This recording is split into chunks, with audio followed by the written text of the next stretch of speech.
صفي الله يا علم الرشاد وخير المرسلين إلى العباد رفيع القدر يا نجم الثريا شفيع الخلق في يوم التناد. Bismillah, wassalatu wassalamu ala Rasulillah. A day in the life of the Prophet sallallahu alaihi wasallam. After fulfilling his responsibility towards his wives, he sallallahu alaihi wasallam would return to the masjid. Subhanallah, in our gatherings with our ulama, they would always teach us the importance of tarbiyah.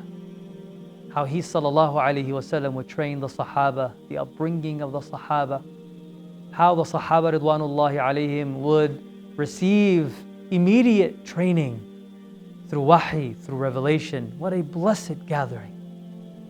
So the first talks that he sallallahu alaihi wasallam would give after visiting his wives were tarbiyah sessions, not educational programs.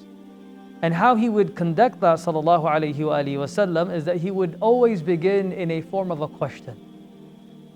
In one hadith, he sallallahu alaihi wasallam said, "Atadruna man al-muflis?" He would ask the Sahaba, "Do you know who is bankrupt?" If the Sahaba knew the answer to that question, they would engage. Sometimes they would engage and have the wrong answer, and he sallallahu alaihi wasallam would address the Sahaba and then teach the Sahaba. But there was engagement. The Sahaba were given the chance to talk, and it was a back and forth.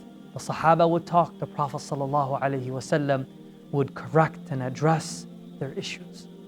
So the first hadith, when he sallallahu alaihi wasallam asked the Sahaba, "Do you know who is bankrupt?"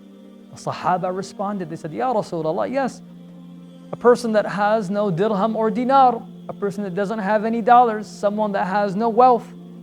The Prophet ﷺ said, "No, this is not what I'm talking about. A bankrupt person is a person that comes on the day of judgment like the mountains of Tihama, huge mountains in Medina. The weight of these mountains, good deeds and sacrifices and sadaqat and charity, everything that you and I can think of. But he or she abused this person physically, verbally, oppressed this person, took from this person, and people begin to take from his or her good deeds, one person after the other, until they are left with nothing. And in the end, brothers and sisters, that person is thrown in Allah subhanahu wa ta'ala's wrath." SubhanAllah, this hadith was said when he sallallahu alayhi wasallam would give tarbiyah to his Sahaba.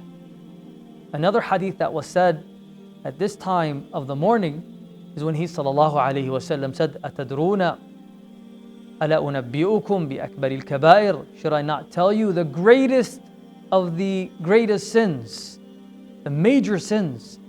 And the Sahaba would ask the Prophet sallallahu alayhi wasallam for clarification. In that hadith, he spoke about killing is a major sin, and he went on to false claims, people that accuse individuals. This is qawl az-zur, this is also, and false testimonies, this is also a major sin. But this hadith was said by the Prophet sallallahu alaihi wasallam in these tarbiyah sessions, and he would allow the Sahaba to speak. It was a beautiful gathering led by the Prophet sallallahu alaihi wasallam. The Sahaba would interact, they would speak, he would address them back, and subhanallah, through those gatherings, brothers and sisters, were gatherings of light and change. We ask Allah subhanahu wa ta'ala to make us among those whom engage in such tarbiyah lessons and from those whom learn from the Prophet sallallahu alayhi wa sallam. Jazakumullahu khaira. Assalamu alaikum wa rahmatullahi wa barakatuh. تغلغل في الجوانح والفؤاد أحبك صادقا حتى كأني فريد في المشاعر والوداد